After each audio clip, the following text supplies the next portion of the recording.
Welcome to Two Therapists Talking. The hope for this podcast is to talk about important issues related to couples and individuals who are struggling in their lives with many different issues. I'm David Thompson, a marriage and family therapist. And I'm Sherie Christensen, marriage and family therapist. Please join us as we explore these issues together, and we hope you will learn and be enlightened along the way. Come find us at twotherapisttalking.com. If you like what you're hearing, please get on and rate us and subscribe to the podcast. Hi, and welcome back to Two Therapists Talking. I'm Sherie. And I'm David. And we are still working through a lot of this female sexuality, desire, all of those different kinds of things. Lots of really good information. Please make sure that you check in with previous episodes on this topic so that you're well-rounded, have all the information that you need.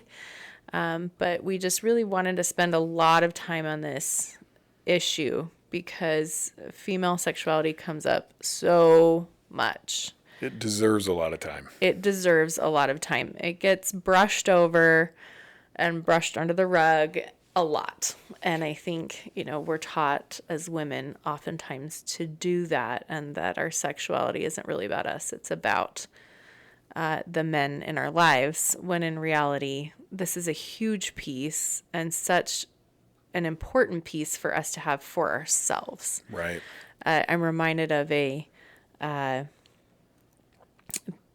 something that I read about a study that was done on teenagers and their sexual experiences. And what they found was when they asked teenage boys about their sexual experiences, they would share about the experience. Like, how was that, and they would share about their own, like, oh, I liked this, I didn't like this, and this. And then when they would ask the girls, the response would be something akin to, well, I think it was good. I think he liked it. Right. And so it's very much not even about their own experience, but it was good because their partner enjoyed it. Right. And so what we want to do is shift that narrative and allow women to embrace and enjoy their sexuality. So our topic in the last episode was how, once you understand all of the background and the culture and all of that, how do you rediscover your sexuality if that's been an issue, if it's been something that hasn't been where you wanted it to be in your life. And we went through several different points in that episode, and the last ones we want to discuss are really, really probably the most critical ones, I would say. Yeah, I mean, we spent a lot of time in the last episode on shifting your perspective, sort of doing what your mind needs. Internal work. And now we need to shift external. Yes. And very important. Very, very important. So if you'll remember a few episodes ago, we talked about the sexual response cycle, how men and women's bodies differ, and how women's bodies differ from other women's bodies in that sexual response cycle, and how the body responds to sexual stimulus. This one is very fascinating and really important because every woman is different. So it's really important for every woman to know their own body and know how their own body works personally. Right. So a lot of times there's sort of this expectation, especially in religious or other cultures where sexuality was reserved for one partner, that when I get to that point, when I end up in a sexual relationship, either A, everything's going to just work out, or B, they're going to know what to do that feels good for me. And the reality is, how in the world are they going to have any clue? Right. And it goes back to just relationship basics, right? Our job, if you ask me, in a relationship is to be loving, communicate clearly, and hold boundaries. Well, if you're not communicating clearly, they will default to them. And not because they're trying to be selfish or sexually selfish. They just kind of They don't have the any parameters and input. the framework. They're not. Yes. If you're not able to know yourself well enough to help them, unless they know a lot too, which maybe they do, but chances are good they may not. You're going to be guessing, and without input from you, they will probably focus more on them, and sex will turn into more about them. Yes. And nobody's trying to do this intentionally, but without knowing for yourself and sharing what you know, that's what will happen naturally. Yes. And nobody wants to be there, because if she ends up liking it less and less because it's less about her, it will happen less and less. And he doesn't want that either. Right. Right. So this benefits everyone. We talked in previous episodes too, and I love that you had brought that up, David, about that men in healthy relationships want their spouses to be engaged. They don't want duty sex. No. They want engaged. You want to be here. You love to do this with me. You love to share in this with me. And so this is so much more about, it's so much more than just about you. It's about how this is going to enhance your relationship as well. Exactly. So you really do have to know your own body. You have to know how your body works. You have to know what pleasures you, what feels good, what you don't like, what doesn't feel good. And one of the things that's really important to know and understand that we've touched on in past episodes is that can change for you. That can change over time. That can change based on any number of things that happen to women's bodies, whether it is stress, whether it is the hormone cycle and where in the cycle you are, whether it's a pregnancy, and sometimes you go through pregnancy and then the things that you liked before just really aren't the things you like anymore. Right. Bodies change, and especially women's bodies change a lot. And so these things can change over time. You have to get into this understanding and mentality of, I have to know for me. And then when I know what I enjoy, then I can share that. What that looks like is a lot of actual understanding of your physiology, which we've already talked about, and being able to recognize that.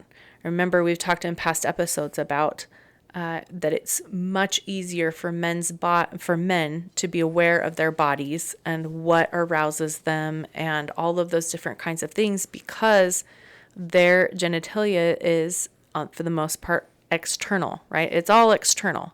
For women, for the most part, it's internal. And so oftentimes they will have no clue that their body is responding sexually when it is, because they don't see it.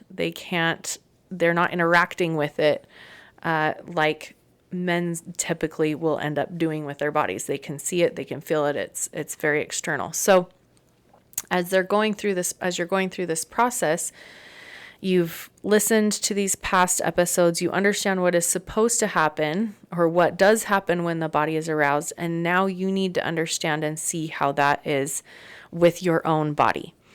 So this is where we come into what typically tends to be a fairly touchy subject. I guess no pun intended, right? This can be a little bit of a struggle for women sometimes, because this involves actually exploring your body to see what actually is exciting, or to notice when it is being aroused, to pay very close attention to yourself. One of my professors, and I was in this in my program, our sex therapy professor, I loved how he discussed this, because a lot of religious culture, masturbation, self-exploration is seen as very not okay. And the way that he would describe this is he would say, well, when you're sick, you take drugs. And you take drugs until the issue is resolved, and then you're better. You don't need that anymore. And that I think is a really good way to explain how masturbation and self-exploration can actually be extremely useful within a sexual relationship, and for women especially to understand their bodies. This is not typically a thing that is needed for men. It's pretty rare. Men are typically very aware of their bodies and their body's processes. Right. So I know, again, we've got betrayal trauma, that a lot of people that are listening are in that space. I do have men who are sexual addicts that come in and talk about, oh no, I'm just exploring my sexuality and exploring, all of these things. And there isn't as nearly as much to worry about and to explore for men. And you can tell by questioning if it's become compulsive or not. Right. And that's a big difference. Right. When Sherry's talking about her professor and the drugs, we don't do drugs all the time. Right. And that's kind of the point, right? But sometimes drugs are exactly what will help us. Yes. And so it's kind of like that. When it becomes an all the time thing, when it becomes a way to relieve stress, a go-to, then that sort of compulsive behavior is unhealthy. And Right. we would say that about anything. We would say that about food. We would say Absolutely. that about gaming. We would say that about, you could take exercise and, you may be going to the gym for 2 or 3 or 4 hours a day. So this type of exploration is necessary in the beginning, especially when you're in a process like this. And that is a great analogy of taking the medications or the drugs as needed when they're needed. Yes. I like that. Yes. And so sometimes if this is still so vastly uncomfortable that you can't even think about it, this is something you can try to do as a couple. But let me tell you why this is hard to do as a couple. It's a struggle because, again, it's very hard to focus that intently on yourself when someone else is even present, let alone if someone else is participating. And that is usually why we're in this situation in the first place, where, where a woman comes in and she's like, I've never had an orgasm, or I don't understand, or my desire is so low. And a lot of times that's because they haven't taken the time to really intently focus on themselves sufficient to understand how their body works, to understand what part of it is mental, what part of it is physical, and taking those barriers down. So again, this is something that, I'm not throwing out there and saying, oh, everybody should be masturbating all the time or have this self-exploration all the time. This is for the purpose of understanding yourself sufficient that you know what you're bringing to the relationship and you can communicate that effectively. Right. So again, one of the things that I would then have a client do who is in this situation is to get comfortable and familiar with their genitalia, which is not something that happens very often. It's not, most women have never even seen their genitalia, or a lot of them haven't. So that would involve getting a mirror and looking at your genitalia, becoming comfortable with it, understanding what the different parts of your genitalia are that are external. And then it involves, beyond that, then exploring and appreciating your body, just like we did the affirmations for your body as a whole, but appreciating that part of those parts of your body, your sexual organs, and appreciating those and enjoying and appreciating that they exist and what they can provide for you, all of those different types of things. And again, this is a really gentle process. A lot of women have a really hard time with this, and that's okay. That's okay. There's a lot of, again, cultural influences. There's a lot of body image issues that come into play here. There's just a lot of things that are there. So if you need to take a lot of time over time to do this, go ahead and give yourself that space. It's okay. But eventually what you want to do is get to the place where you are actually stimulating yourself and noticing what feels good and what doesn't. And one of the things when you're stepping into that space, a lot of women, again, we talk about the different organs, and the clitoris, that is the sexual organ, is simply for sexual pleasure for women. Understanding where that is and what type of touch is stimulating, that for a lot of women, it is such a sensitive organ that a lot of women really get more aroused initially if there is clothing, or if there is something in between, a sheet or something like that, in between what is stimulating, if it's your hand, or a vibrator. I mean, like to get you the place where you can do that just with your hands. But in between, so it's not skin to skin, or the vibrator and the skin, you want to have something in between that. It helps because it's so sensitive. And if that's something also to communicate to your partner, if your partner oftentimes wants to jump into sex, it's helpful to say, hey, try this with clothes on. Try stimulating me with my clothes on, because that will give some space where it's not quite so sensitive. And then once that's been stimulated and there's arousal there, then there's more desire for skin to skin contact. There's more desire for more direct contact.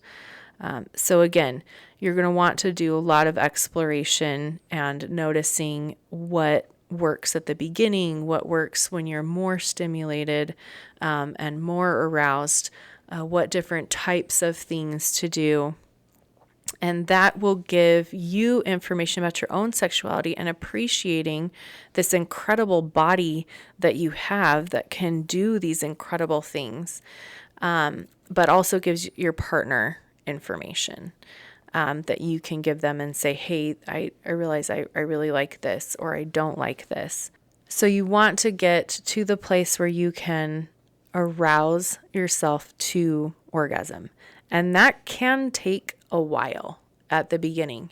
You may find that you can get to a place of arousal, but it's a real struggle to make that last jump to an orgasm. And again, that's okay. Don't get frustrated with yourself. Just appreciate where you have been, where you've been able to come to, and continue to work.